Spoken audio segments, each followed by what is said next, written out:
This is the notion of critical thinking and why we go to college, I think, which is, how do you know when you don't know? What is the system you use that tells you I might not know this thing? Hello, and welcome to the Creative Mindset Podcast. I'm your host, Isolde Trachtenberg. In the show, my guests and I explore how we can use creativity to do our best work and live our best lives. I talk with authors, musicians, actors, scientists, and others who are all pushing the envelope to live fully, creatively, and authentically. Listen in to get the scoop on how you can do it too. Hello, and welcome to the Creative Mindset Podcast. My name is Isolde Trachtenberg, and I am super thrilled that you are here.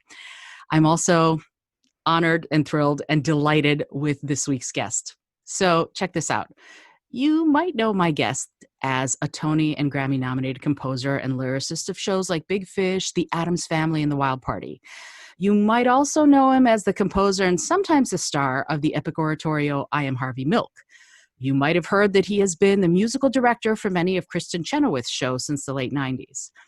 And I know it's a well-known fact that he took second place for the Alice B. Ducey Award for all-around outstanding fifth grader, but he lost to Cynthia Fink. And I know him as my leading man in most of our shared high school theater shows. He was the Oberon to my Titania in Midsummer Night's Dream, the Brack Weaver to my Jennie Parsons in Down in the Valley, and the Ralph Rackstraw to my Josephine and Gilbert and Sullivan's HMS Pinafore.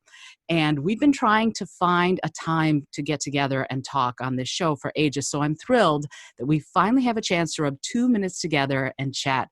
I'm thrilled to welcome Andrew Lippa to the show. Welcome. Thank you. Hello, Isolde, and hello to all your listeners. This is so wonderful. I'm so glad and honored that you were able to find some time to chat about this. There's so many things to talk about. I hardly know where to begin, but let's go back to the beginning. Let's start probably super young. When did music become sort of the main focus for you? How did you decide that music and art was what you wanted to do? What sparked that interest to begin with? I don't think it was a decision. I don't think it was an active decision. Deciding where to go to college and what I was going to study in college, that was the decision. But I think from the very first time I was ever exposed to music, I suppose that's, your mother singing or your mother and father singing. And that's probably where I learned it, from my parents singing to me, like probably almost every child.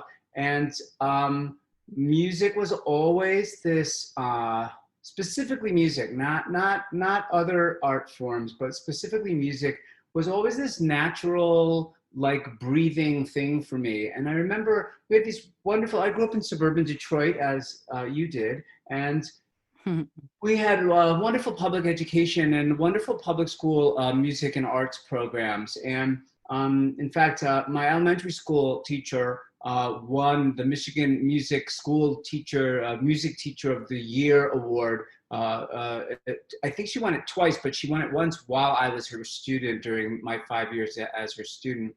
And I remember in music class that all Miss Schultz ever needed to do was just show me an example of something. Like, this is what a bass clef looks like, and this is what it represents. And then I would be like, It was as simple as that. There was no memorization involved. There was no effort involved. There was no, I have to figure out how it relates to other things involved. It was literally like, this is the color red. And then you go, okay, I know what red looks like. What's that color? That's yellow. Okay, now I know what yellow looks like. It was that simple. So music, I wouldn't say it was always that way. When I got to college and was studying advanced theoretical ideas and working to be a better orchestrator and composer, yeah, there's a lot of work and a lot of intellect that goes into it, and a lot of planning and research. But I think it's the core ideas of making music were always just a part of me. One of the other things I've been fond of saying in the past is that when it came to learning how to play the piano, that my head already knew how to play the piano. It was my hands that didn't. And so I just had to train my hands. So music was always just there. And then in 10th grade, I discovered musical theater. And that was what really opened the door to a whole life of creativity for me. Musical theater in 10th grade. That would be, let me see if I remember, The Pajama Game. Holy moly! That's a very, very, very good memory. I was a bit rather rotund steam heat boy. They did tell me to shovel more coal in the boiler, and I did. And it was, I remember that experience of being in a musical that I had never been much for a team, meaning I didn't play sports, wasn't good at team sports. I was not a coordinated kid, and I didn't like sports as a kid. And I liked intellectual exercises as a group. But I remember being the first major experience where I worked on a team, and that was both intellectual, physical, and creative, and not both, all three. And there was a real sense. The year before in school, when I was in 9th grade, we did a year-end concert, and one of the things we did was combine some of the musical groups and did the quintet from West Side Story. And in the days before we knew what appropriation was, I was a shark. Wow. And I am decidedly not Latinx, so that probably doesn't happen as much today. But I was a shark, and I remember just, to continue the analogy, it felt like a fish in water. I just completely understood how to perform that material. Looking back, if I saw a video of my 15-year-old self, I was probably stealing focus the entire time. But but I remember those experiences in high school. Also, the power that they have, not to get political, but why not? The power that they have to be a locus for confidence building and for really, like, my experiences in choir and theater are what made me a better citizen, a better leader, a better student, a better person. Whether I made a career out of those things or not, I believe that a lot of the people who went through those programs with us gained a great amount of insight and empathy into how to look at the world through other people's eyes. That's the whole point of theater education, is to allow students to walk in other people's shoes. I mean, we are in that moment right now in our country, and it seems more important than ever. And the sad thing about coronavirus, among the many sad things, of course, the loss of life being principal among them. But another sad thing is the number of arts programs that I am hearing bit by bit that are being cut or defunded entirely across the country, and how challenging it's going to be to bring them back. So that's just another part of what I do. So maybe we'll get to that later. Oh, I would love to. You're singing my song and speaking my language. Absolutely. This idea that You speak Russian, so no, I'm not speaking your language. but you could if you wanted to. No, не понимаю, не понимаю. Да, все хорошо. So yeah, what's interesting about what you said, and much of it is brilliant and right on as far as I'm concerned, this idea of confidence building and how we become better people with exposure to theater and to music. I mean, I obviously agree wholeheartedly. This is the Creative Mindset podcast, for Pete's sake. But also, what do you think happens in that collaboration? How do we grow as people? What about theater and music? I mean, I know, for example, you use your whole brain to play an instrument. You have to use the analytical part, you have to use the memory part, you have to use the conceptual part, all of that. But what about those early experiences made you feel like it does, or it did make you a better person? Can you tease that out a little? Sure. I'm not sure any of this is memory as opposed to sort of accumulated experience. I suppose that's what experiences it is, so I don't need to use the word accumulated. Modify the word. There you go. Experiences. Is it a word like unique or pregnant? You can't really modify it. I suppose you can be very pregnant, meaning like in your 9th month. But let's not get into that. This is what I do all day, by the way, when looking at language. So that's a creative insight, I suppose, if it, but not much of an insight. No, Um, actually, I think it is because how we use language says a lot about us. And also, you very specifically have to, in songwriting, have to use language well, on a tangent, like today. I'm going to answer your other question about school, but tangentially, I taught at Northwestern University. I have a long-standing relationship with several universities, Northwestern among them, and I was teaching a masterclass with a group of students who were writing a collective musical. They had a class where they were all contributing to a theme. The theme of their musical was the 1936 Olympics in Berlin, known as Hitler's Olympics. Mhm. And that was the Olympics where Jesse Owens won multiple times. And there was a song that a student got up and presented in this class. It was a masterclass in front of a number of people who weren't students. It was a public masterclass.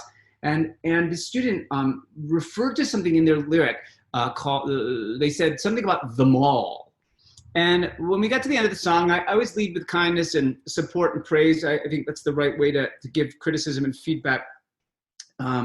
Try to be constructive. If I come across every once in a while, as I do, people who's just struck out when it comes to a song that I'm trying to give some feedback to, I can still find something to focus on that they were attempting, or ask them, what were you trying to achieve here? Do you think you achieved it?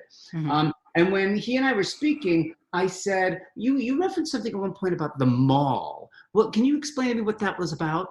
And he looked at me like I had three heads. And he said, the mall. Keep in mind, this is a 20 or 21-year-old. Mhm. And I said, yes, I know what I think you mean, but I just want to know for sure. Are you referring to the kind of place with a Neiman Marcus at one end and a J.C. Penney at the other, and a bunch of other famous stores and chocolate places and places to eat with a food court, and that kind of mall? And he said, yes. I said, yes. I said, well, that's an American invention. I said, and that kind of mall wasn't invented until the 1950s. And in fact, an enclosed mall wasn't invented until a little bit after that. I said, so they didn't have the mall in Germany in 1936. And it completely flummoxed him. And it brought up the whole question for me. And this is the notion of critical thinking and why we go to college, I think, which is, how do you know when you don't know? Absolutely. Sorry? I said absolutely.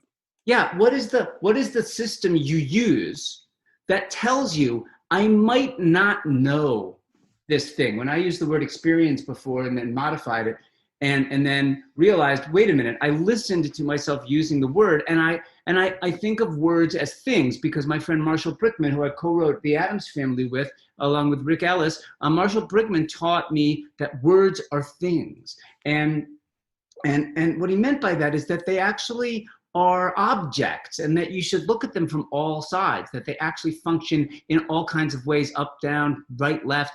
And I think it's a fascinating creative question, that idea of how do you know when you don't know? When I write lyrics, I look up words all the time that I'm certain I know what they mean, because something clicks in me, and it's a practice. It's a practice, much like meditation or medicine. It is a practice where you have to get in the habit of questioning yourself.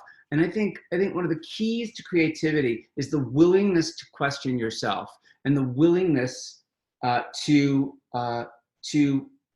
expose to yourself that you made a mistake, to say, oh, I got that wrong. And that getting something quote unquote wrong isn't a liability. It's not you haven't failed. Thomas Edison, the famous quote, which I will bungle right now, but something about I didn't fail 2,000 times on my way to inventing the light bulb. It took me 2,000 tries, or whatever the quote is. I hope your listeners will look it up, and then Thomas Edison is due. And it might have been more than 2,000. I don't know how many it was, but you asked me, this was about education. This came from the notion of education. And one of the things I think I learned very strongly by doing theater, one of them is empathy, which we are sorely lacking in our world. And I do think I sit on several boards and organizations related to making theater, and it is a very challenging question. I have white friends who've written all Black cast musicals, and those all Black cast musicals are really beautiful pieces that are intended to be performed by all Black people.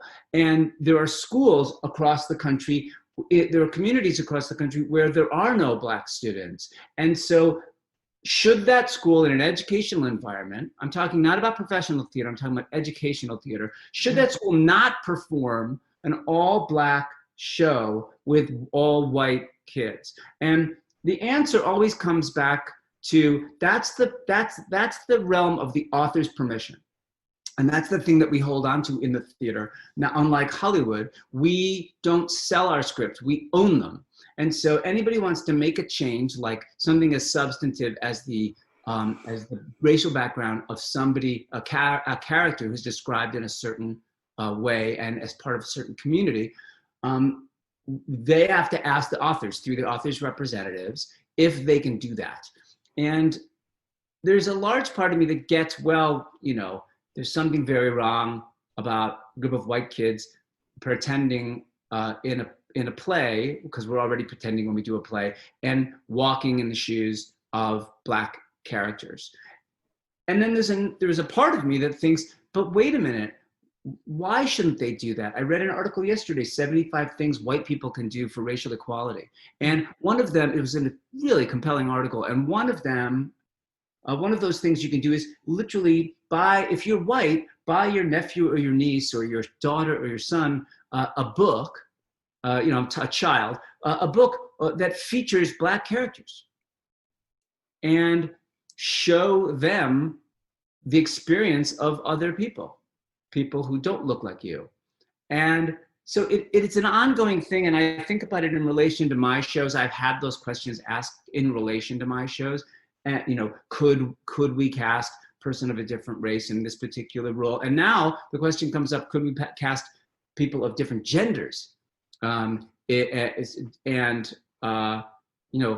that answer just comes down to what key the song is in and voice type, because if they can sing it in the key it's written in, I'm like, great, go for it.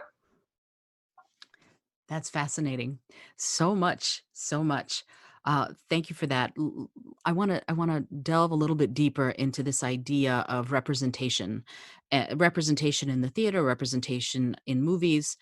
And I don't know how often you do have a say, but when you have a say in casting, what role do you play? And obviously now we're talking about representation. How have you encouraged representation, and what will you be doing moving forward, especially in the wake of what's happening now in this country and in the world? Yes, great set of questions. So making a musical, I don't write plays, I write musicals. And although one could argue they are musical plays, but that's a bit of a pedantic discussion that we don't need to get into today. I don't know. We could talk about Peter and the Starcatcher. Right, yeah. Peter and the Starcatcher sometimes functions as a musical, and as did this gorgeous play called Ink that came from London last season or 2 seasons ago, that was directed by Rupert Gould on Broadway. There was a sequence that was it was about Rupert Murdoch, and it was a musical sequence in the middle of the first act out of nowhere, and it was so exquisitely designed and done that my head exploded, because I said to myself while I'm watching the play, there's a musical number, but this is a play, but it's a wonderful song. And then I gave up and I just watched it. I didn't fight with myself. So the answer to the first part about how much involvement in casting is 100%. So the thing that writers in the theater did 100 years ago was, when we formed the Dramatists Guild of America, we made a decision that we were going to get paid very little to develop our shows. And we were going to get, in return for that, ownership and decision-making power. And we've retained that. And everyone who is a member of the Dramatists Guild of America and has a show that goes to a major theater in New York or on tour or those are usually the two big ones, are represented by a contract that protects your right, not only to copyright, because that's one of the functions of the guild, is to protect copyright, but protect your right as a writer to have veto power over the director, the choreographer, the designers, the cast, all of the substantive creative contributions. And the notion is you're working on a show for a long time, you're building relationships with people, and in most cases, everybody's going to have share a vision for what the show is. And so you're not going to get into giant scrapes with people over casting. And every once in a while, there is a big conversation about this person or that person. And the director is traditionally the arbiter, even though the writers still have the right. I could, at any time, I could exercise that right when I'm casting an original production of my show. Once the show is done, meaning once it goes to Broadway or off Broadway, or has its defining production, whatever that is, then when it gets done again, so the Addams Family, a case, I'll use that as a case in point. The Addams Family is the most produced musical in North America 4 out of the last 5 years. And Wow. When it wasn't number 1, it was number 2. And Lovely. I'm not involved in the casting of any of those productions, because those productions are licensed by the licensing company that represents the show and promotes the show across the world. It's been translated into 15 languages. It's been seen by 35 million people, etc. And I'm not involved in any of those decisions. I could be, but I'm not, because I've moved on to other projects and other things, and I trust the licensing company and give them the right to honor what it is that the creators of the show want to maintain. So the question of diversity in casting does come up a lot. When we did the Addams Family in 2010, it was a complex group of people working on that show, and it was a bit of a challenge, that show, putting it all together. And we went through a lot of conversations about the notion of them being a family, and that if they were a family, then that meant in 2010 it was really different, because it changed by the time Hamilton came along, or Sure. Hamilton changed it, either or. Although I will say, the Wild Party in 2000, while they were not blood relatives, anybody in that play, but there are 2 brothers, but other than that, no. But it was the most multicultural of casts, and that was one of my charges to our team that worked on it, which was, it didn't matter what the ethnicity or the background of people were. We wanted to just cast the best people for the parts. And it was a wonderful notion in 2000, watching a musical that was set in 1929, where a group of people got together who might otherwise not have been allowed to. In New York City, they would have been, but it still wouldn't have been common.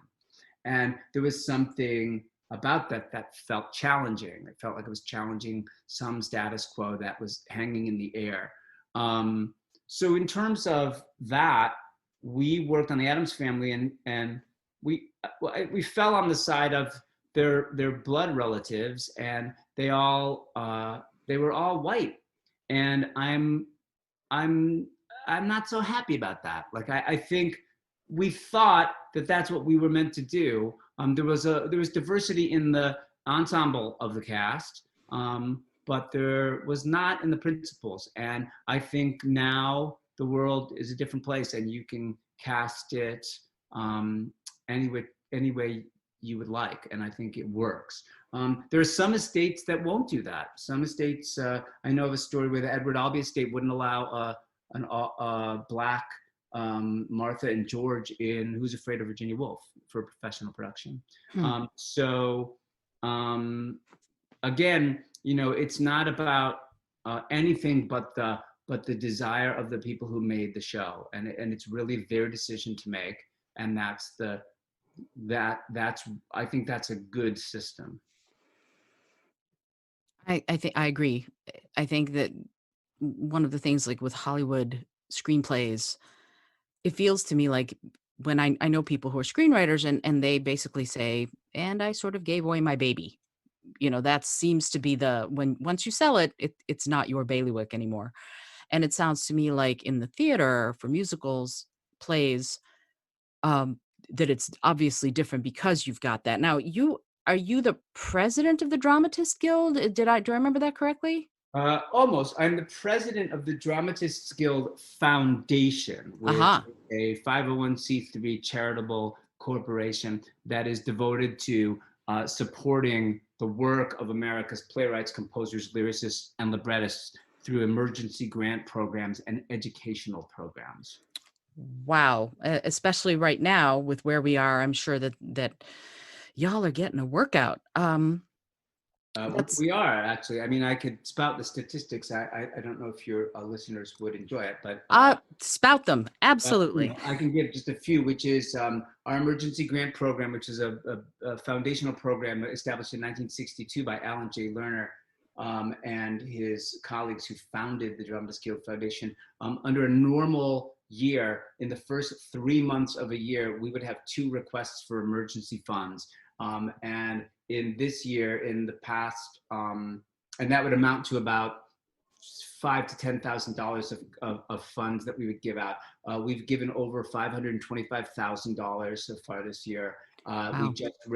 We just finished a private $500,000 raise that we're going public with shortly as a matching grant to make that $1 million, because we think that ultimately, if the need continues, and it looks like it will, we're going to give out close to $2 million this year. And one of the wonderful things about the success of DGF fundraising and our ability to reach writers in the theater, we give out grants within 96 hours of the time that they get asked. And we've never turned anybody away who is an eligible dramatist. And there are other organizations that represent writers that try to help writers, but we're the only one dedicated to the work of writers in the theater. And so if anybody's listening to this program and you are a produced playwright or a composer or lyricist or librettist and you need help, it's dgf.org. D like dramatists, dgf.org. Yes, correct. Oh, perfect. I'll put that in the show notes too, so that anybody who reads them will be able to get that link. Absolutely. So let's, if you don't mind, switch the conversation a little bit back to your process. Sure. You've done, so much composing: Farnsworth Invention, You're a Good Man, Charlie Brown, obviously Addams Family, Big Fish, so many shows. How do you begin to compose? Do the lyrics come to you first, the melody? What is your process when you first sit down and you go, I'm going to write? What happens? There's an age-old answer to that question. Is what comes first, the music or the lyrics? And the answer is the contract. And that's not really true, of course. Because I write in the theater, what I'm thinking about is story, character, action, energy, pace, exposition, conflict, and always going big, small, meaning the large part is thinking about the play and the arc of the play and the arc of the character. And the small part is each individual song or moment in a song that character might be singing. These long form art forms, plays, musicals, screenplays, novels, they take a long time and a lot of hands, because you do need somebody to look at it. No novelist works without an editor. Who you hear stories all the time of editors. You've written books of editors who redline the hell out of something, and most of the time it's really useful. And the same thing is true about developing musicals. So the answer, what comes first? It's all that stuff. Thinking about the tone and the character and the nature of why the character needs to sing, and what would propel the character forward to whatever it is that they're singing about or what they want. You never get it all right the first time in a draft. You're lucky if you get it half right, meaning if you keep 50% of the songs after a first draft, that's pretty good. And there's a line I know, which is musicals aren't written, they're rewritten. And that is super true. So what comes first, the music or the lyrics? It used to be the lyrics. I would set music to them, sometimes adapt the lyric as necessary because the music demanded it. And that's how I started as a composer. I started writing music with other people writing lyrics. So I didn't write the lyrics. And when I started writing lyrics, I started by writing lyrics, and then I would set it to music. Now, I would say it's equal parts. It's very much. I used to start at the beginning. I don't always now. I might start in the middle of a song. I might try to map out just a feel of the song. I might get away from the piano and think about like what's the energy of the song. What does it want to? What's the thing in my head before I start to play the piano or make noises, and to know, also to know, part of the process is to know, really know the character. And it's hard to know the character until you write something for them. And the more you write for them, the more you know them. So I tend in my scores, I would say the stuff that remains in a show is some old stuff, but mostly the newer stuff, because the more I get to know the characters, the better I write for them. That's so interesting. I think it was Michelangelo who said that when he carved, he'd take a slab of marble and start picking away at it, and what was left was the only thing he didn't throw out. This is the art. The art is everything that I didn't throw out. And so it sounds to me like some of this also works in your work, that as you get to know the character, what they aren't falls away, and what they are gets to stay and be part of the song or the show, which I think is fascinating. I love that. So let me ask you, when you write, I don't, you said what comes first is the contract, and which I think is, funny. And yet when you write for yourself, when you're writing it, and I don't know how often you do, just go, I'm going to write this show for me. Cause I want to talk about, Tiger King, the musical, a parody, in a minute. I do. I'm very excited to talk to you about that. But when you decide to write for yourself, as opposed to I have a contract and I'm contracted to do this show, what themes do you want to explore? What is most interesting to you thematically to explore in shows you're writing? Well, I think the nadir of that for me is I Am Harvey Milk. I was asked in the fall of 2011 to contribute one song to a proposed concert that was going to happen a year and a half later. That was a shared commission among 10 gay choruses across the country, to 10 people writing a 5-minute song for a men's chorus about Harvey Milk and the experience that their own experience and what they knew about Harvey Milk. And I asked if I could write the whole thing, and they ended up saying yes, and it turned out to be this real turning point for me in my creative life, because I got to write something about my gay life and about how I felt my art and social justice finding their way into the same piece, and the piece has just been this explosion every time we do it. It's probably been presented about 40 times now, and it's hard to describe the energy in the room. The audience goes completely nuts at the end. It's like a rock concert, and I in some of those major productions, I've played Harvey Milk in the premiere, and in Los Angeles at Disney Hall, and at Lincoln Center with Kristen Chenoweth and the Orchestra of St. Luke's, and in Denver with 750 people on stage in front of 5,000 people. It was really something.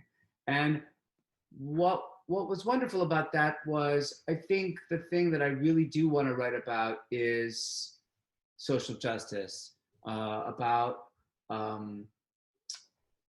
using music and lyrics to advance the cause of kindness and advance the cause of equality. And equality sounds like the wrong word to me when I say it out loud, but it's the word.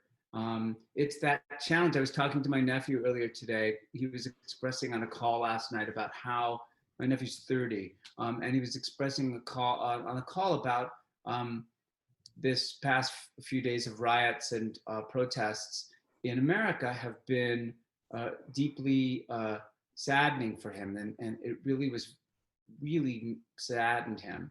And we talked this morning quite a bit about what it is that would help the sadness, what we could do, who we could reach out to, what we could be a part of.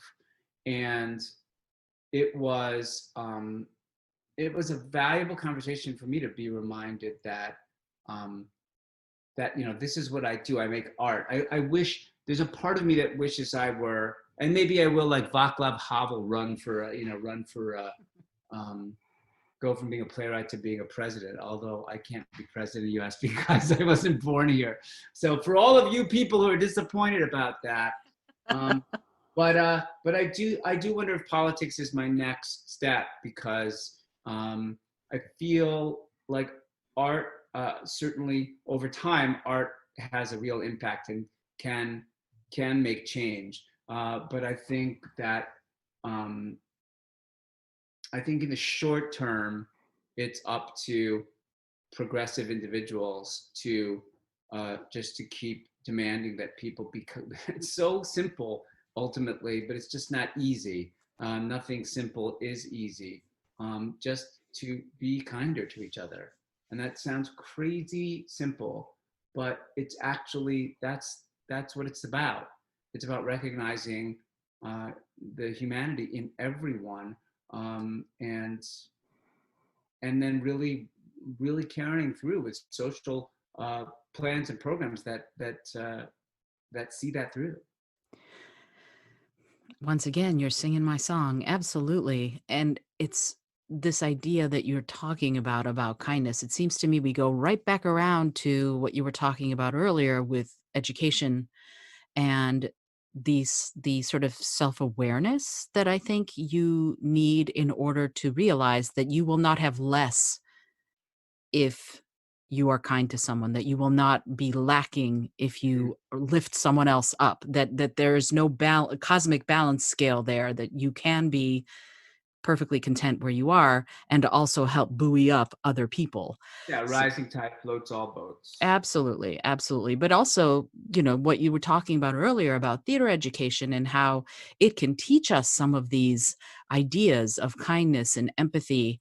I would add self-awareness. I mean, to develop, I've done some theater in my life. To develop a character, you have to really develop a sense of empathy for that character, but also you have to know yourself pretty well. And that kind of introspection, I think, might help. So let me ask you that question. When you're writing, what kind of inner life do you imagine or envision for the characters in your shows? Yeah, the process of writing is not something anybody should witness, because it is at times, in large part, it's an internal one. I'm not doing very much. It's hard to see. Writing itself is a messy process of avoidance and napping and the game show network and coffee and talking on the phone and the internet, and then the occasional something, and then you get lost for 5 hours in the thing, and it is, but if you don't change yourself, like, routine is incredibly important. And Joyce Carol Oates, in that thing online, you can subscribe to a thing called Masterclass, and famous people talk about their process. Joyce Carol Oates talks about how interruption is the enemy of creativity, and that you need to find yourself in this space where you're not interrupted. And I'm interrupted constantly by emails and phones and people and noises and what have you, and uh, my own inability to concentrate. But my dialogue with the characters I want to write for is in lots of ways. My acting training has been a big part of that, and trying to it's it's a lot of I would say pretend. I suppose it is. But it's deeper than pretending. It's an inhabiting and a willingness to inhabit. What does she feel like? And for me, it's all about feelings. There's an incredible amount of thinking and intellect that goes into creating something that elicits feeling, but that's authentically elicits feeling. But it's still about feeling. I don't care for the theater of ideas. I don't care for theater that is about non-emotional theater. Like, there is such a thing, and there are such plays. And I'm like, why would I go to the theater to not feel like that? The whole point for me is to go and to feel as much as I possibly can, and so when I make things for the characters, I want to know what it is they feel and what it is they want.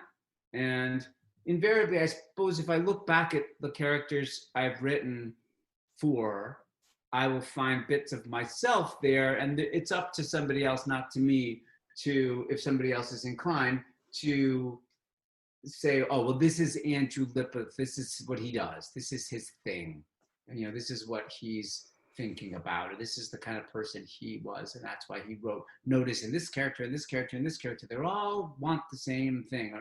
I don't know what that is. I think if I start doing that, I'll just fall apart. I won't write anything good. And my friend Stephen Schwartz, who wrote Wicked and Pippin and so many other wonderful songs and shows, Stephen said, at some point you will realize you've been writing the same show over and over again. And what he meant by that was that you do have your gut, your instinct, your heart, your desire to express yourself, and that you find multiple ways to do it, but that ultimately you're writing. And it doesn't mean it sounds the same. None of my shows sound the same. It doesn't mean the characters are in the same time period. It doesn't mean that the stories are similar. It means thematically and emotionally there's a lot of similarity, and that might be true about my shows, but my job isn't to analyze. My job is to make the next one. Yeah, and it's interesting what you just said. First of all, Stephen Schwartz, he's one of my favorites. The idea of this reminds me, I don't even remember where I read this, but there was a playwright who had, no, it was an author who had written something, and it was pivotal that the walls of the room were blue. And everybody was like, oh, it's because of the angst that the characters feel, the wall. And oh yeah. And then the author happened to come in. Maybe it was Beckett. Maybe it was a Beckett play. And he came in and he's like, no, the walls are just freaking blue. I didn't have any greater idea than that. I was just, the walls were blue. So when we're talking about, and I, again, believe it or not, I'm only on the first page of my many page questions. So I'm going to get going, because otherwise I will be here. And you will be here trapped all day. So when you're writing, if you're talking with a character, or if you're having characters who are singing duets and everything, there are certain melodic themes, I guess, that come through time and time again through a show. What's the reason for that? What is the sort of thing that you're trying to do for the audience to give them that little touchstone, perhaps? What's going on there when you do that? There's a lot of new information coming at an audience with a new piece. And so you have, I strive to give them some things that would help them with their anxiety. There's a certain level of anxiety going into the theater. It's like, what's it going to be? We call that anticipation, but anticipation is another form of anxiety. And and so the potential is that the audience is going to get lost or confused. And what you want to do is just sort of gently corral them without them knowing. And so musical motives are an exceptionally good way to bind characters to themselves, and to create a sense of unity. There's I've had the question of like, why aren't musicals written by 10 different people? Like, you everybody do 2 songs. And in fact, SpongeBob SquarePants, that was recently on Broadway for a brief run, they did that. Mm-hmm. Each song was written by somebody else, and while that may be suit that particular show, I didn't happen to see that show. It may suit those characters and that material. The notion that the art form itself is the vision of a single person or a pair of people or 3 people who construct. It's like architecture. You construct a foundation and a building and repeated bits so that people have something to hold on to in memory and in emotional memory. This is the thing. They don't say it out loud to themselves, but they feel it, which is this music is connected to this character. And when I hear, the obvious examples are things like Peter and the Wolf, which Prokofiev guides you through the various themes and tells the story. And every time you hear Peter, you hear the strings playing,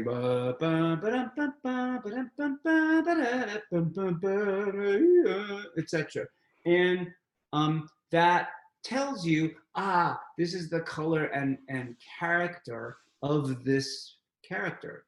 And so music is a very powerful medium because it speaks to the emotions instantly, and it doesn't explain itself. It just is. And if you give it to the audience in a way that combines it with character, then the audience finds themselves caring more about a character, not only because of the things they do and say, but because of the way they sound. Interesting. Well, what you just said makes me think of the Addams Family.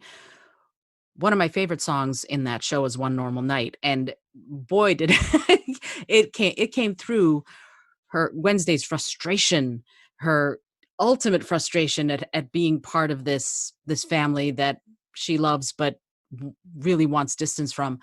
And it was an explosion. I mean, I think I saw it in previews, and I saw Krista Rodriguez in the role, and she was brilliant. And yet it spoke of her character so well. Conversely, in I Am Harvey Milk, it seemed like, I have to say, I have so many different. We could just do an entire episode on I Am Harvey Milk. I ended up writing this huge essay about the experience of seeing that show. But Friday Night in the Castro is another one of those moments where it seemed like you brought everything together to this one point of people being able to be themselves and celebrate themselves in a way that was explosive. And what was your thought around writing that song in I'm Harvey Milk? What were you trying to do? I would love to know. Well, I'm Harvey Milk. When I started writing it, I'm a big fan of the film Milk, written by Dustin Lance Black. And in fact, Lance and I are working on a musical together, so that's kind of fun. And it was produced by Dan Jinks and Bruce Cohen, who also produced Big Fish, the film and the musical. Mm-hmm. And my ex-husband was the marketing executive on that film. So I had a lot of relationship to that film when it came out. And so when a few years later, when I'm Harvey Milk came up, I thought, well, I'd seen the movie Milk, and it was so beautiful and so beautifully told, and is a, for the lack of, it's not a pejorative, it's a biopic. Mm-hmm. And I didn't want to do another narrative, traditional narrative or biography, even though it would be musical, of Harvey Milk. It just didn't seem compelling to me. And so I wrote a supposed beginning, a beginning where I supposed what he might have been like as a child, called an operatic masterpiece, and the notion of him wanting to, that he loved the opera, which was true, and that he saw his life, this was supposition, that he saw his life as grandly as he saw the characters in the operas, that life and death and would be played out in 3 hours, and you would you could live as grandly as the experience of being in the opera house. And his older self, played by me, met his younger self. And the second movement is called I Am the Bullet, and it is a song sung by the chorus from the point of view of the bullet that killed Harvey Milk, this notion of an inanimate object that has no, that ought to have no motivation and no thoughts, no feelings, that it does what it's told. And it was a metaphor for the notion of complacency in society. And I am just a bullet, I do what I'm told, is what it says in the piece. In fact, just yesterday I was talking with my mother, I think, who said that she had seen something on the news where one of the police who shot at protesters says that we were just doing what we were told to do. And it was very much a fascist kind of notion. Sure. And so once I did those first two pieces, I then was free to jump around, and like the timeline was broken. I started at the beginning, I put the second song was the end, the guy's dead, and now I'm like, now what? Like, and it was a very freeing structural idea, and that I wanted to end it. I realized I wanted to end it with his famous speech that he gave on the steps of City Hall in San Francisco, the speech about coming out. And so what I didn't want I Am Harvey Milk to be was a history lesson. I didn't want it to be pedantic. I didn't want it to be, oh, you straight people are not nice to us. Like, I didn't ever want that to enter into it. I wanted it to be emotionally true from the point of view of Harvey Milk and the women in his life. The woman character is this compiled sense of different women in his life. And so when I got to the fourth movement, I realized it was an interesting assignment because it was commissioned by a bunch of men's choruses. And so I had to feature the choruses. It isn't a musical in that sense. It isn't a traditional musical in that sense. And so I had to feature the men's chorus, and I hadn't really featured them since I did I Am the Bullet. And then there's a piece called You Are Here that Harvey sings with the chorus. And then I was like, oh, I got to feature the chorus. Like, I got to go back. And I want to show what was 1978 like, the whole thing takes place over the year that he served, the 11 months he served as on the city board of supervisors in San Francisco. And so I decided I was going to write a disco song. It was the height of the disco era. And I thought, well, a disco song for a men's chorus, well, that's going to be fun. And that's really all I did. I wrote a disco song for a men's chorus. And it was fabulous. Off. Thanks. In my review of your show, I said I have no idea how anyone in the audience can be expected to stay seated while that song is being performed. I just, I was very lucky. We were sitting in the back row, and then I was able to get up and dance, and my husband was looking at me askance, but I did it anyway. Because there was no way I was going to just stay seated for that. That was such brilliance. So I want to step a little bit before I let you go back into just you. When you listen to music, what do you listen to? I tend to I like to listen to all kinds of music,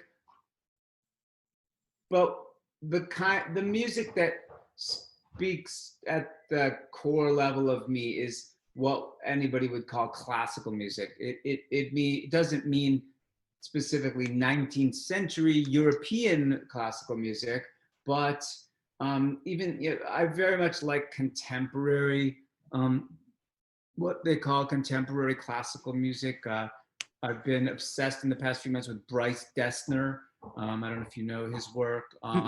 And this double piano concerto that he wrote for the Lebec sisters, and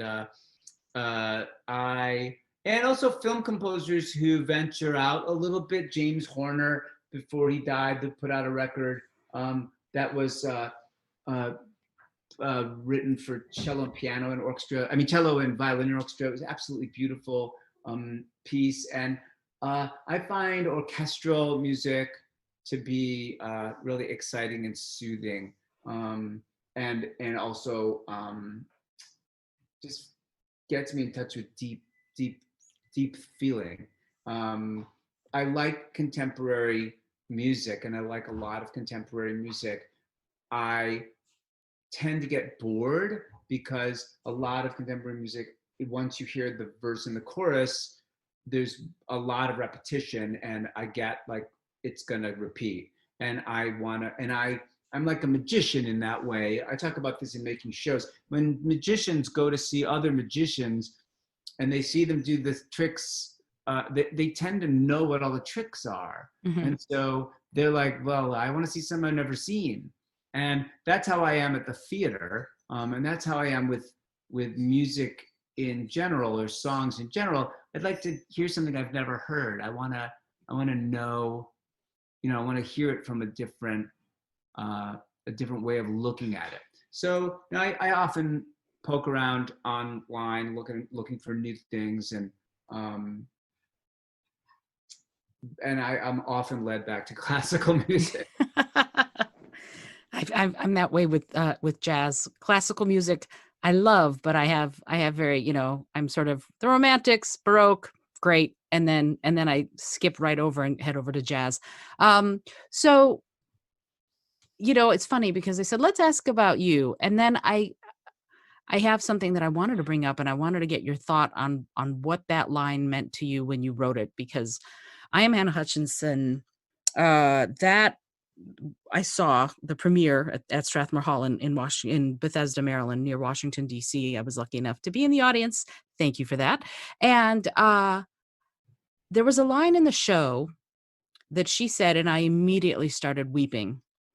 And it's when she's singing to her accuser, and who's accusing her of stepping beyond her bounds, for those of you listening, as a woman, by reading from and even teaching from the Bible. And she says, is that what you fear? A woman, an insignificant woman, being significant? And that's when the waterworks started for me. What did you mean by that line? What was that about for you? If I may, it's one woman, one insignificant woman being significant. That sequence in Anne Hutchinson is what we affectionately called the mad scene. Mm-hmm. Many operas have what's known as some famous operas like now I'm forgetting the title of it, the Donizetti opera, but I forget what it's called. We have a famous mad scene, and the mad scenes are usually relegated to the soprano. And and I wanted to write this fantasy moment where she got the chance to say things that she might not have been able to actually say. Mm-hmm.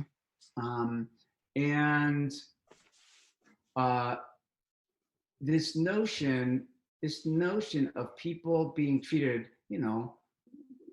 anybody who isn't a straight white guy in our country, women, people of color, I mean, it's basically everybody else, who isn't a straight white man. The notion of power resting with anybody else, any kind of power. I mean, look, I wrote Harvey Milk, where power rested with a gay man. A certain kind of power, a power in the legislative body. And with Anne Hutchinson, a certain kind of power, much of it derived from her extreme faith-based way of looking at the world, but that was how most people looked at the world in those days.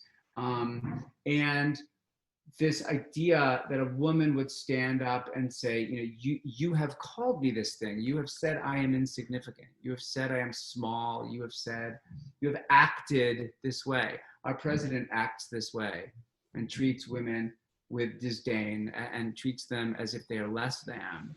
And when they stand up and say, when they do something that in any way defies him, or makes him feel small, which doesn't take much, then he lashes out.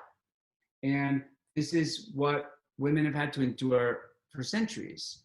This is what is going on among our Black population right now.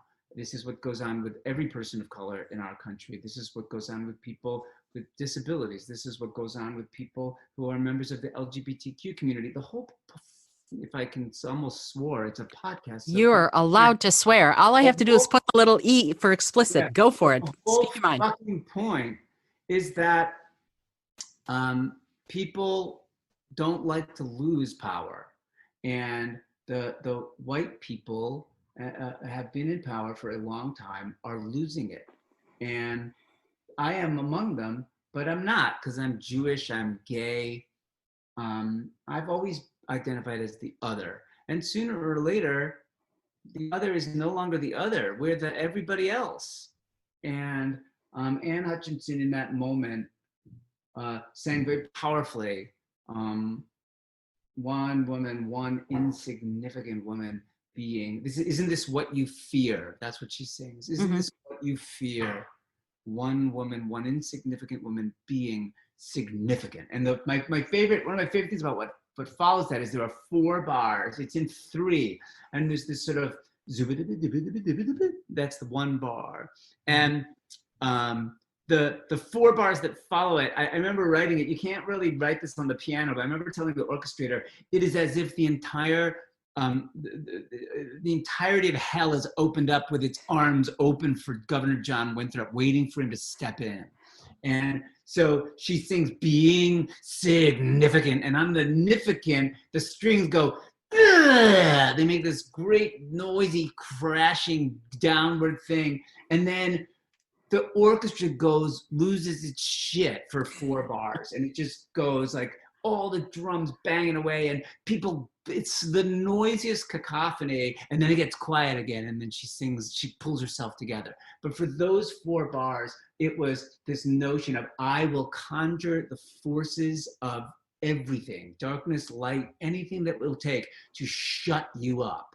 And that's that musical thing I was talking about, where there's no language in those 4 bars, but it's that noise that says, this is the noise that comes from a woman who has had to hold her tongue, from a woman who's been told she is insignificant, actually claiming her power.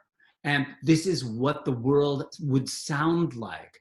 And because you have suppressed it, whoever you are, have suppressed it for so long, that the forces of chaos are going to be unleashed. And it's so biblical, and it's happening right now.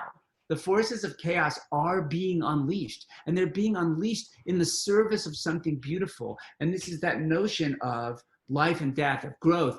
Bone growth happens during your sleep. Children go through bone growth. 90% of their bone growth happens in sleep. Why? Bone growth is painful.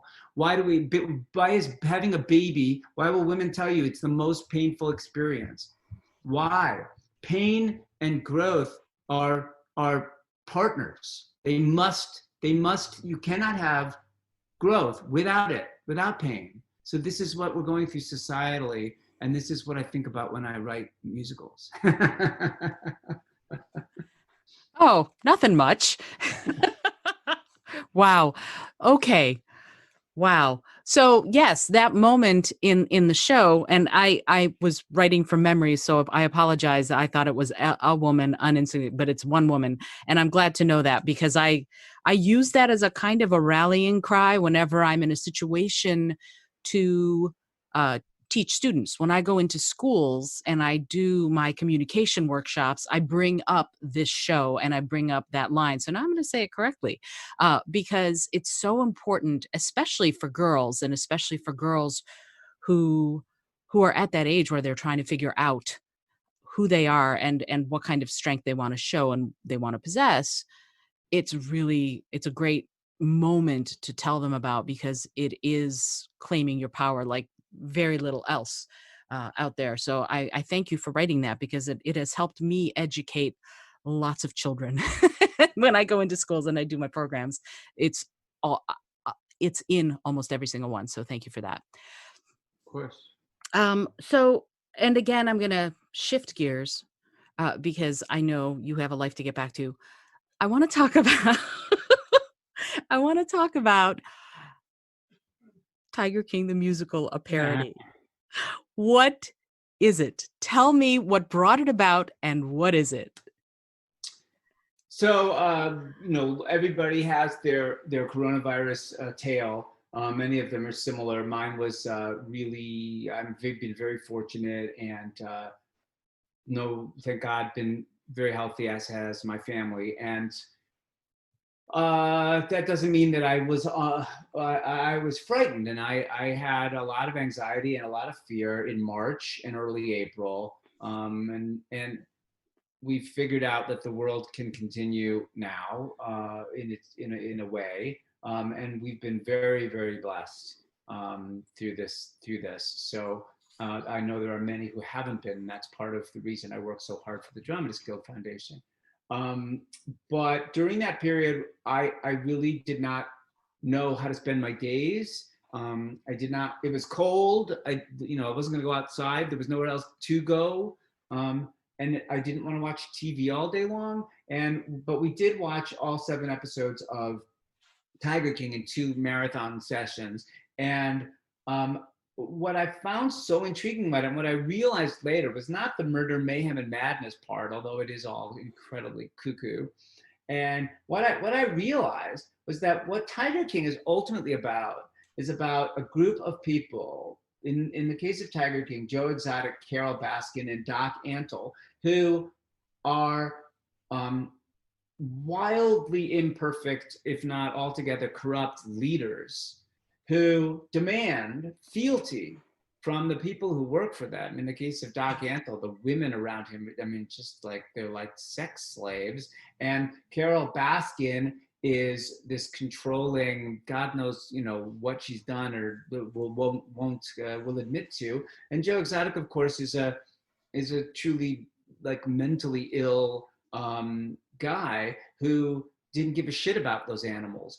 And they demand absolute fealty from people who are dependent on them for their livelihoods, but will talk shit about them behind their back. And in that way, it resembles our current government. And to me, I suddenly realized we are the tigers. And we are going through this. And this is why so many people watch Tiger King, not because it's fun to watch crazy people, but because we see ourselves in those people and animals who are being abused. And I recognized also that it's a comedy. And so, or it ought to be, the parody ought to be a comedy. And so I wrote a song called Little Pieces about my supposition that Carol Baskin had cut up her husband and fed him to the tigers. And I shared it with Kristen Chenoweth, who the results are on YouTube. So you can go look up Little Pieces, Kristen Chenoweth, and we got a lot of coverage, and it was wonderful. And then she connected me to Frankie James Grande, who has a huge following online, and who I had met once but didn't know. And we had a wonderful chat, and I decided I was going to write a song for the 19-year-old Travis, Joe Exotic's second husband. And I wrote a song called Husband Number 2 that Frankie made a wonderful, wonderfully funny video. And then I talked to Richard Kind, a wonderful comic actor from many, many films and television shows. And Richard wants to do one as well. I love it. Sorry, I missed you. Oh, I love it. I love Richard Kind. I think that's great. So hilarious. And anyway, it just became something that I could do to stave off the fear and to give people a giggle, because there was so much. I stopped watching the news at a certain point because it was so upsetting and it was so frightening that this virus was coming to get you, and it was like, it was hard to know what to do. And I didn't want to return to writing a musical. Nobody knows when we're going to be able to get back together to develop actual shows. And it just felt I just couldn't get my head around it. So I took a break and I started doing a bunch of other stuff. So I wrote some of those Tiger King songs, and I this Sunday, the United Jewish Appeal at 1:00 is doing their Israel Day parade. They usually do a parade that 1 million people come to in New York, and they're doing it online. And I wrote a big song that caps off that parade, and produced that song. And I've written a few other singles. I wrote a piece for the San Francisco Gay Men's Chorus called "What Will We Hear?" And I presented it to them last night on Zoom. It was really fun with 180 guys, and I showed them the song, and they sight read it as they listened to the recording I made. And Wow. And so I've been doing a lot of single songs about various things, and eventually I will return to making longer stories. Well, I look forward to that for sure. Wow. Tons of stuff, tons of stuff. I have to come back to the parody. What is in the future for Tiger King the musical, a parody? Is there a future for it somewhere, or is it going to be a number of one-off songs? Uh, I don't know yet. I had a certain amount of interest from some producers who have asked me about wanting to develop it as a musical. Part of me thinks that it has a very short shelf life, Mm. and part of me thinks that that shelf life might be a year. Who knows if we'll still be talking about it next year? But my agents and I are in the process of talking to a couple animation companies about doing a very, very rudimentary animation. So animation takes a long time, but we could do a half-hour or hour-long special, animated special for television called Tiger King the Musical, a parody. And it would, when it's animated, it would also take the sting away, I think, of it being it makes it even funnier. I think there's an opportunity, much like South Park the movie. I think there's an opportunity there. So if we can encourage somebody we don't know yet to get the heat for this thing, then we might be able to put it together in the next 6 months. So we'll see. Oh, that's awesome. I hope that, I mean, little pieces. I've certainly spread it to every single person I know, but it's gruesome and it's hilarious. And of course it's you're writing and Kristen Chenoweth singing it. So of course it's going to be fabulous. I want to again shift gears a little bit if it's okay. Yeah. I want to talk about some of your other interests. I know you're an interfaith minister, and I was wondering what drew you to that. What made you decide this was something that you wanted to pursue? I grew up in conservative Judaism. I was very involved in synagogue life and extracurricular Jewish youth group life when I was in schools. I later in my 30s ended up, long story that I won't get into, but I was in Vancouver and I ended up for 9 seasons, I was the high holiday cantor of a synagogue for Rosh Hashanah and Yom Kippur, a wonderful synagogue in a suburb of Vancouver called Richmond. And my father died in 2007, and I found that my Jewish background, and I had been feeling this for a long time, my Jewish teachings and background hadn't deepened, or they hadn't led me to something substantive that allowed me to feel connected to others and connected to God in the way that I thought I could be. And I went through a pretty transformative year in 2011, had a significant emotional falling apart. I went to rehab for 6.5 weeks. I got a lot of care and a lot of help and had a lot of rebuilding of my own heart and soul that I had to do. And when I got back into life later that year, that was also, by the way, the year where only a few months later when I Am Harvey Milk emerged. But which is, very, I take that as a spiritual sign as well. But I met somebody through my work in healing my brain.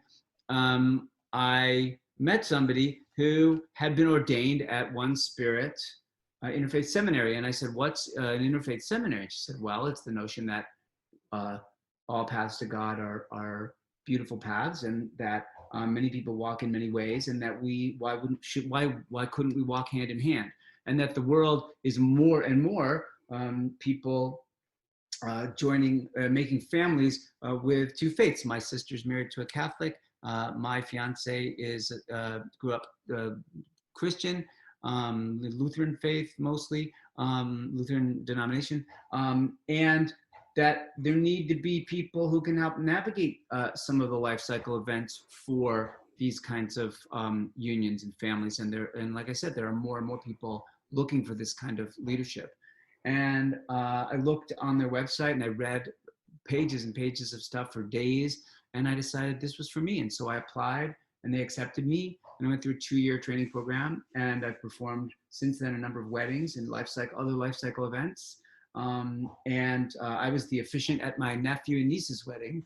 He was raised as a Jew with a Jewish mother and a Catholic father, and she was raised, I can't remember the Christian denomination, but she is very devoutly related to her Christianity. And I was able, with their help, really, to provide an environment where they both felt their families could come together and their faiths could come together. And it was just one of the most thrilling things for all of us as a family, that we could bring those two kids together, and that I got to be the officiant. So anyway, it's been a real blessing, and it has helped guide my path, both in my creative life and in my personal life, and I suppose also in my life of trying to be of service in my nonprofit life as well. I'm going to take a minute and honor that. That was lovely. Thank you. We're obviously living in a really challenging time, and I'd like to get your opinion on what role spirituality plays sort of societally, and also where do you think hope can come from during this really tough time? Well, everything.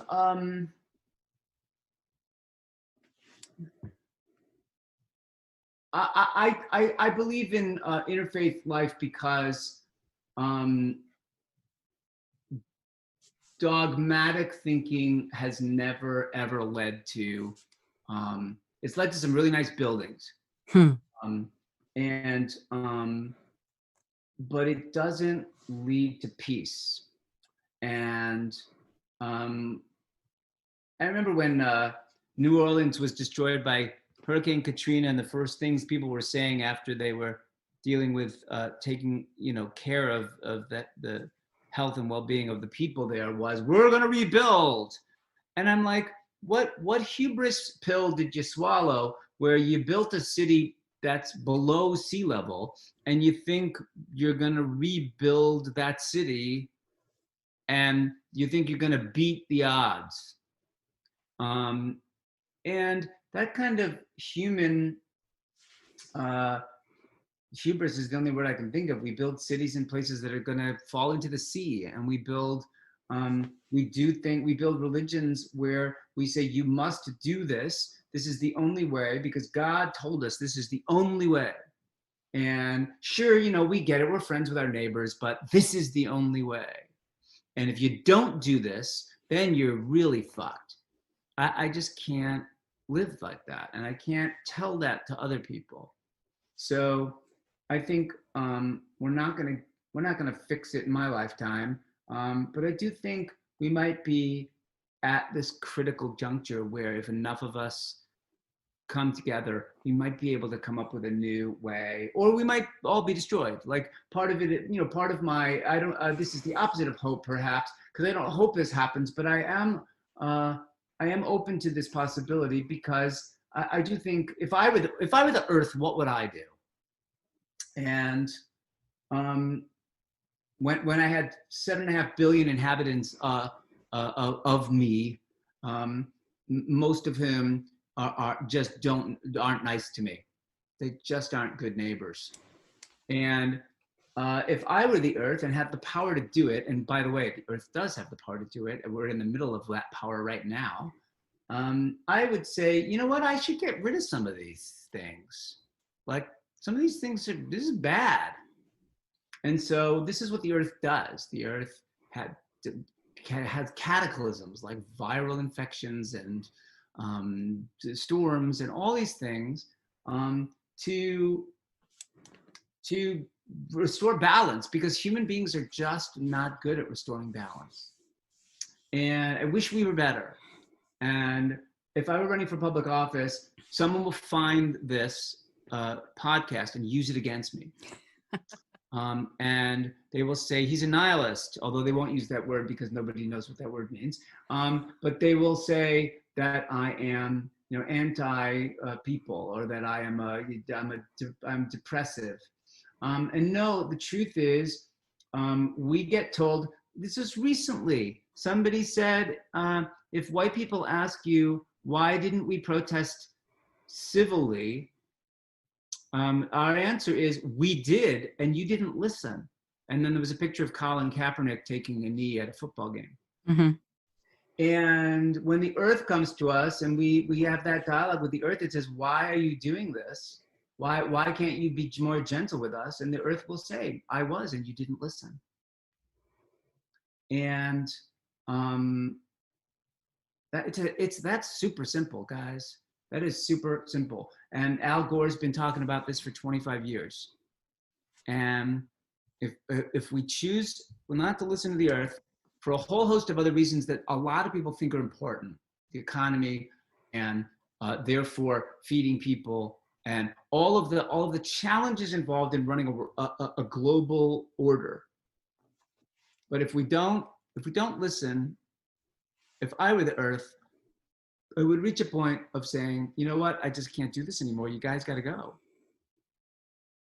So spirituality is the opportunity to say, what is it that, what does the earth want of us? What do other people want of us? What does the spirit of the world, whatever spirit you believe in, whatever inhabits the world as larger than you. 12-Step Life talks about the idea of just something that is bigger than you, the force, music, art, a tree, the sky, the animal kingdom, whatever it is. You can pray to anybody in any way you want, as long as it guides you to goodness.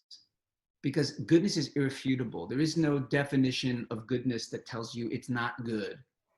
There is no definition of kindness that tells you something other than kindness. And kindness and goodness, surely goodness and mercy will follow him all of his days. And I will dwell in the house of the Lord. Yeah, the whole idea of dwelling in the house of the Lord forever, according to the Christians, is kindness and mercy. You don't get to the house of the Lord without it. And I'm not suggesting I believe in conditional spirituality, but I do believe that we're being told all the time, every which way, how to behave and what to do and what to participate in and what not to participate in. And I am as guilty as many people who think they are enlightened, like I sometimes do, by buying toilet paper. Don't need it, shouldn't use it. But have I been able to phase it out? I have not. And this is our task. This is our task. And I am doing the best I can with all of my weaknesses. And I know that each day, if I remind myself to do a little bit better, maybe I will. And Interfaith Life allows me to connect to all of the people who, before I joined fully Interfaith Life and thinking and ministry, before I did that, I thought, oh, well, they're different. They do this differently. And now I recognize, no, they don't. No, they don't. There may be a few ideas that have been espoused that are different. There may be a few rules, or maybe a few rituals, but that is no reason to keep me from my neighbors in India or China or South America or anywhere in the world. We should be able to come together and break bread and dance and laugh and cry and love our children and take care of the earth.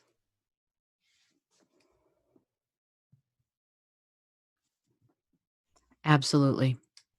Right there. I think you've done it. I'll vote for you, Andrew. Uh, no, because I've said this so many times. The Earth will be fine for the next 4 and some odd billion years. The Earth will be fine until the sun does what it does when it comes to the end of its life. It's not the Earth so much. It's everything else and everyone else on it. Because the Earth is going to be okay. It will go through ice ages. It will go through nuclear winter. It will go through whatever, and it will rebuild on a geologic time scale. So 60 million years from now, there might be more life. Who knows?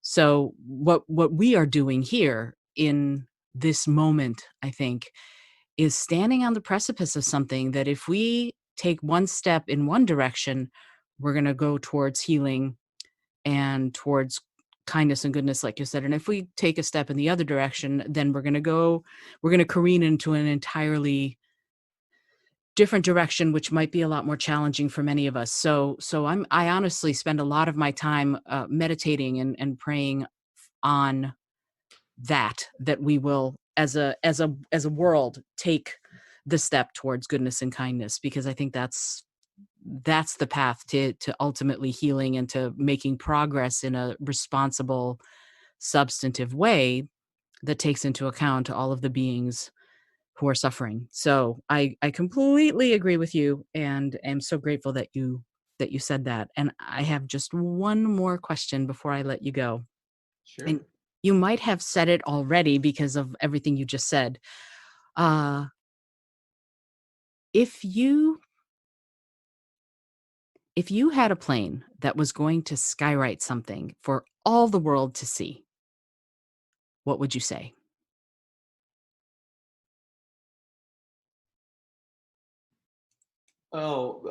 Be nice. Yeah, Ta-da! my late father, when we were walking through a park in Boston, a whole group of us in my family, my oldest nephew was very little, and some man came up and started harassing us, and was really, really hostile and harassing us, and it was scary. And my sister grabbed my nephew and pulled him away, and the man was really getting in our faces. And my father, who was not an aggressive man, you may remember him, Oh, yes, I do. not an aggressive or hostile man in any way, went up to that man and stuck his finger at his chest and yelled really loudly, "Be nice." And the man was so shocked by this command, and that his whole posture dropped, all the tension stopped. He looked at my father, turned around and walked away. And I thought, that is the power. Be nice. And it is so powerful. Somebody asked me, do you know who, I'm sure you do, Jennifer Ashley Tepper? Oh yeah, I love Jen. Yeah, so she's going to be on the show the week before you are. I Right. just interviewed her last week or the week before, and she's the first person of all the interviews I've ever done who said, "So Isolde, what would you say?"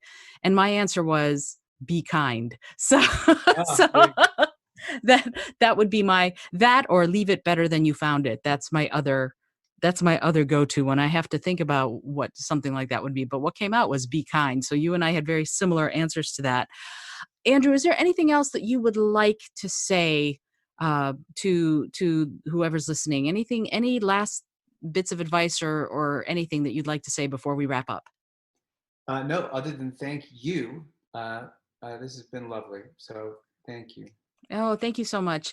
And if you're listening, this has been Andrew Lippa, who has been gracious enough to give us some wisdom and all sorts of really amazing insight into the life of a composer.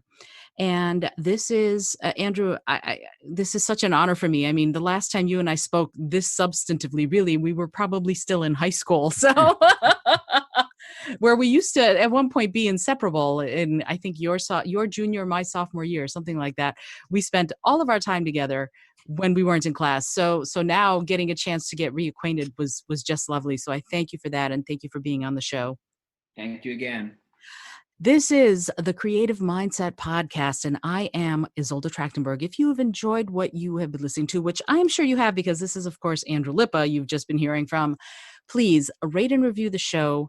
Let me know what you're thinking. Comment. Tell me if there are other people I need to have on this show to really get into the nitty and the gritty of what it means to nurture and nourish creativity and art and music and that creative mindset. I'd love to hear from you about it. Until next time, this is Isolde Trachtenberg, and I send you all of my love.